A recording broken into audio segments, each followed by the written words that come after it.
Happy New Year! And before I get started, I just want to show you guys a couple of things that I plan on using in the show, I guess you could call it. And later on, we've gotten some of these really cool 3D printed kind of fantasy terrain buildings here. Found these on Amazon, and as soon as I got them, I realized like, oh, we're gonna need some more of these because these are super cool. I mentioned wanting to use some more props, and this certainly fits the bill. My wife actually got me quite a few props for Christmas. Actually, they're like, let's see, here's an example. I can pull one up. So it's stuff like this. They're kind of like these terrain crates, and we have like a well here, and I'm going to try and paint them all up. Something else that I got over the holiday was they got me this, the T30 Sandbox Companion, which I'm really excited to use. I just don't have a 30 sided die, but this covers so much stuff. It's this looks like something you'd want to use with like the Mythic GM emulator. And finally, a little something I got for myself is this. Something I haven't talked about before is that I am a big fan of the Sword and Planet genre. Somewhat recently, actually, I got really curious about Sword and Planet, and I ended up reading the John Carter novels by Edgar Rice Burroughs. And I liked it so much that I'd actually gotten two Sword and Planet RPGs. So I'm actually really excited to give those a try. I'm The test here is I want to see which one kind of feels better. This is more kind of OSR, because this is like this interesting 2D20 system that Modifius, I think they thought it up. I don't know. So I'm going to give those a try. But okay, let's get back to delving deeper and our Treant adventure. Okay, so we're back with Tybalt and his extremely grumpy companion Thalia, the elf magic user, and we are venturing into the woods looking for treants. So we're also going to generate these other hexes here, and we're going to see what kind of terrain is adjacent to the forest that we're in. And I thought this would be a good idea to draw attention to these. I've shown before that I have this 3x5 Dungeon Master card that I wrote, which is kind of like some solo roleplay stuff. I've also made a dungeon generator, which is based on the man, what's it called? Um, I think it's the solo dungeon system. It's by that Noah guy, but this is the method that his game uses to generate dungeons, and I've added a section on stairs. And then what I've done is um, I've actually taken the delving deeper terrain generation system. I've turned it into two more cards, and what I'm noticing is we're starting to get sort of like this big library of solo roleplay cards. So we're actually going to use our cards to generate this surrounding terrain. So we have 2d6 to generate some adjacent terrain to these woods here. So we have the woods column. That's a 3. What's that? Um, that is a mountain. That's for that first one up there. So we have a mountain up here. I don't know if you can see it or it's out of the shot, but we have a mountain. And then here, we have an 8. An 8 is more woods.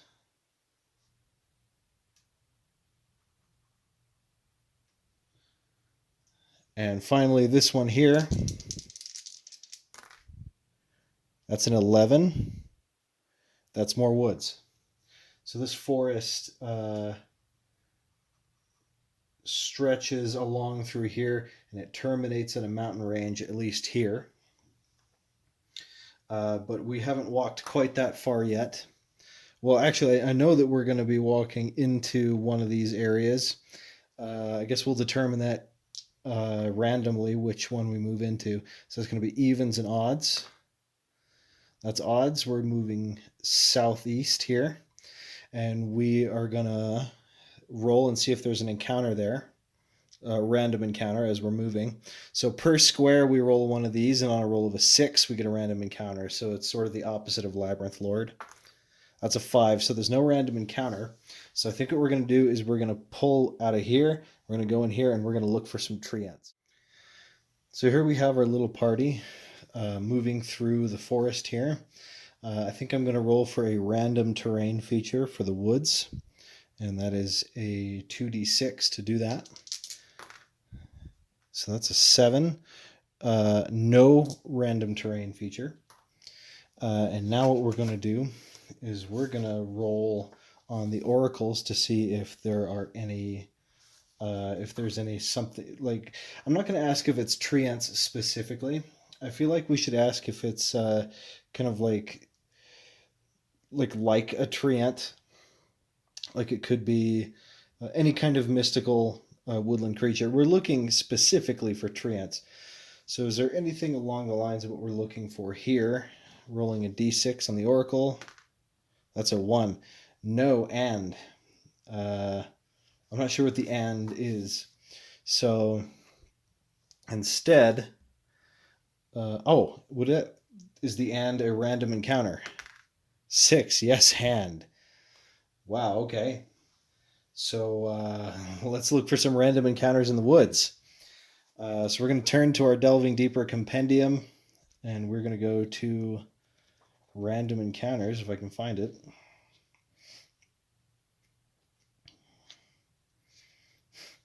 Here we go, flipping through books again. That's why you guys watch this, right? To just listen to me flip through pages. Get some ASMR in there. Okay. Oh, still haven't found it. Dungeon encounters. Oh man.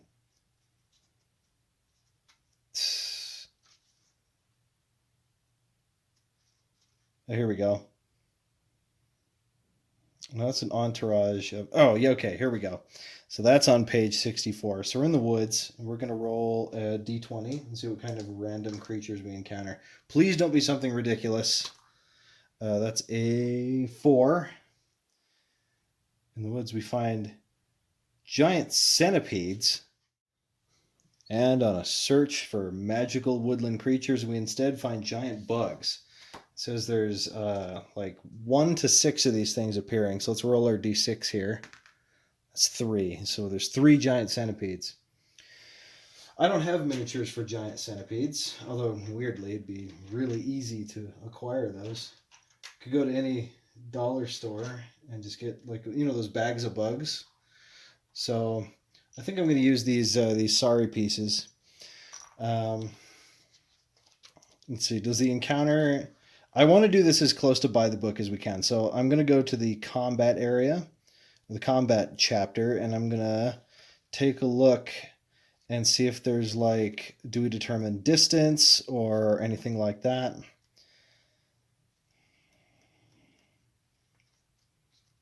Some more page flipping. Okay. Exploration. Here we go. Wilderness encounters. Surprise. Encounter distance. There it is.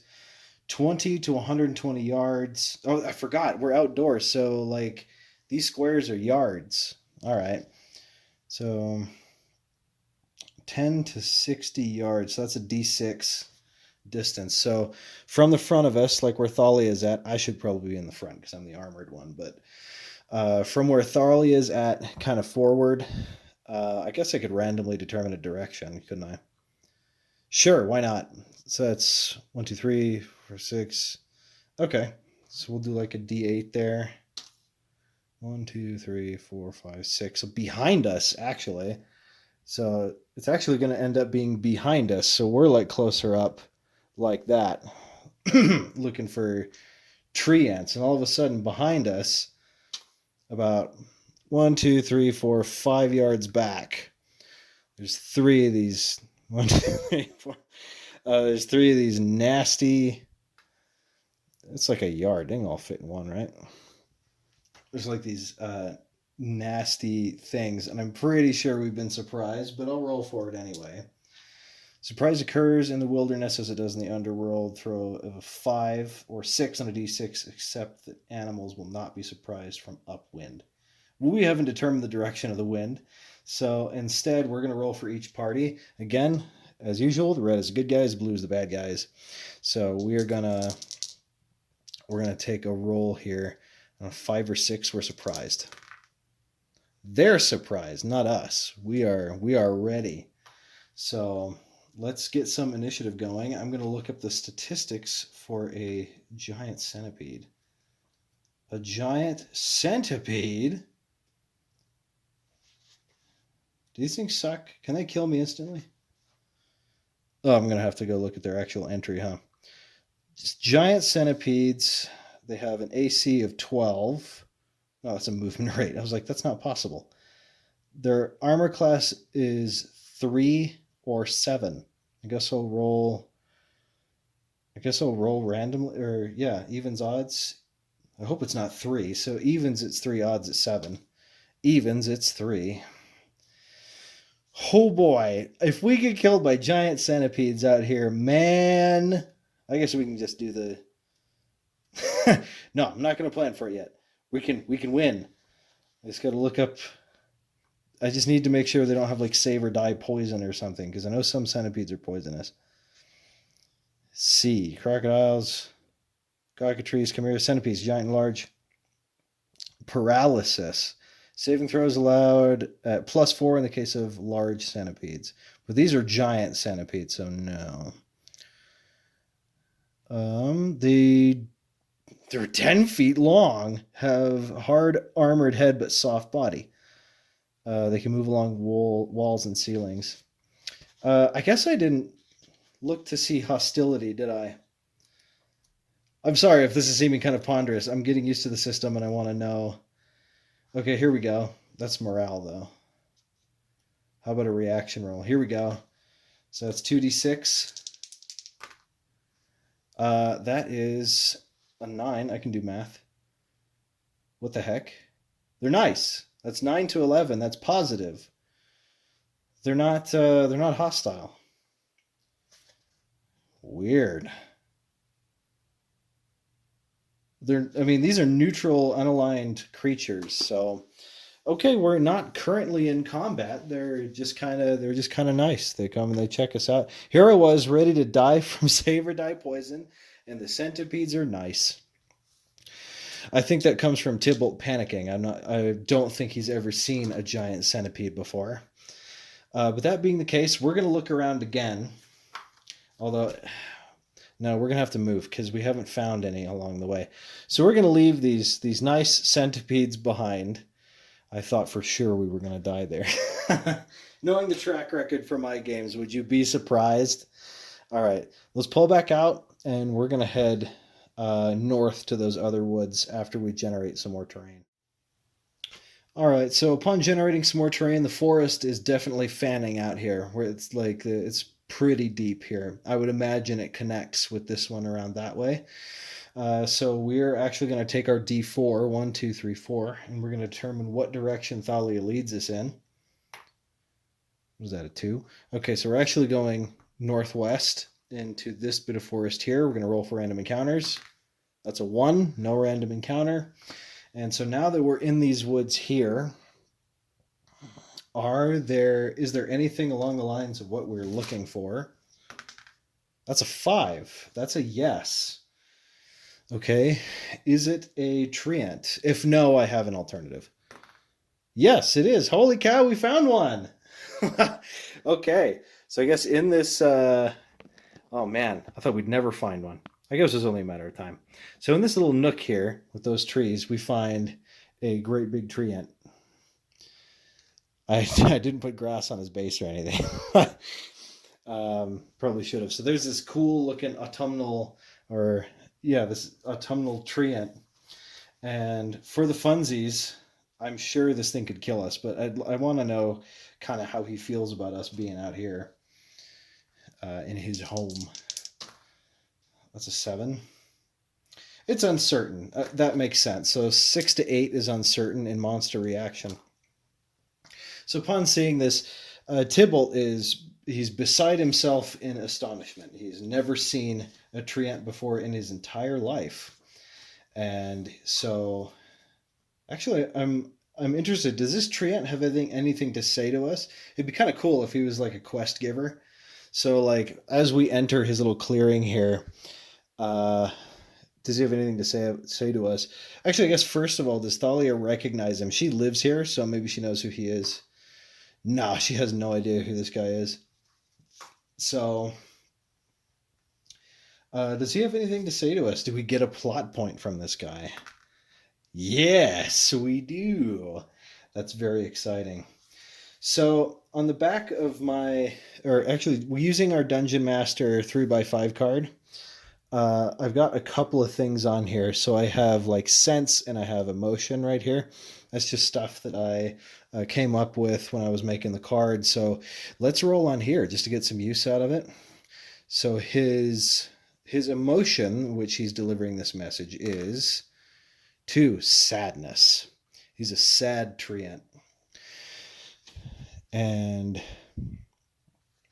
let's see, the topic, I've made sort of a cross section here, so blue on the top, red on the side. 6, magic. 2, summoning. He's sad. Something magical is being summoned here, and it's making him really sad. And he probably asks us to take care of it. What that is, I do not know. Give me 1 second to deliberate, and let's see where the story is going. With sadness in his eyes and despair in his heart, the treant tells us that there is an evil mage to the east, held up in an ancient ruin. He's summoning something from the lower planes, or at least what this treant believes is from the lower planes, to it's destroying his forest home or corrupting his forest home. Think the necromancer of Dol Guldur in the Lord of the Rings series, where you've got this guy in this wizard in a ruin who's wielding black magic to corrupt the forest around him. So that's sort of what we get from this treant. So I have a couple of big questions for our oracles here. Is Thalia interested in helping us? This is the first question. I want to know if we have like a party here. Like, can we bring the treant with us? I don't see why not. But we'll see if he wants to come. So first, let's see if Thalia, our extremely grumpy mage, wants to come with us.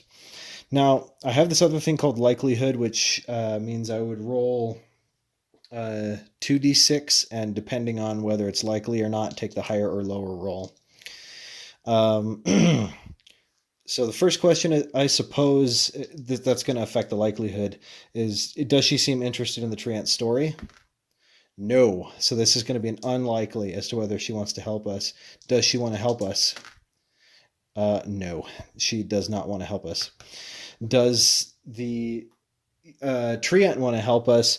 Tybalt here is going to invite the treant. She seems far more interested in getting back to her tower and back to her studies. Tybalt has been dragging her around in the woods for who knows how long, just looking for one of these guys.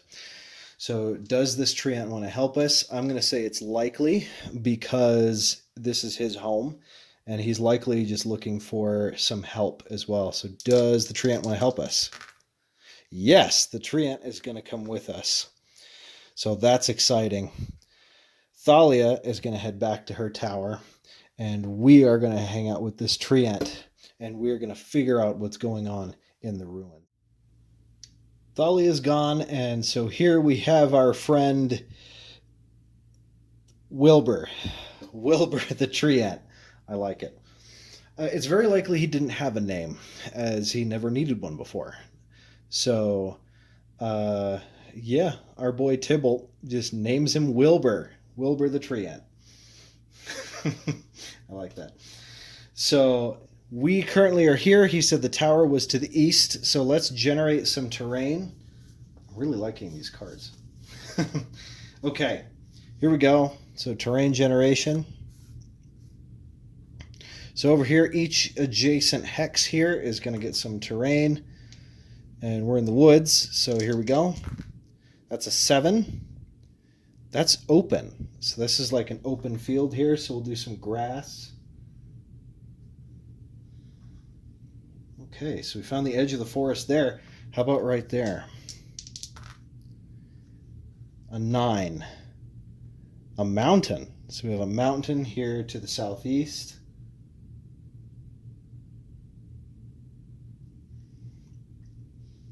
And then just to the north of us, that's a 5.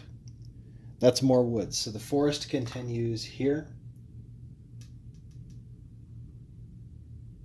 This is cool. I'm kind of liking this this sandbox world generation thing. We've really got this thing here where we're really developing this map.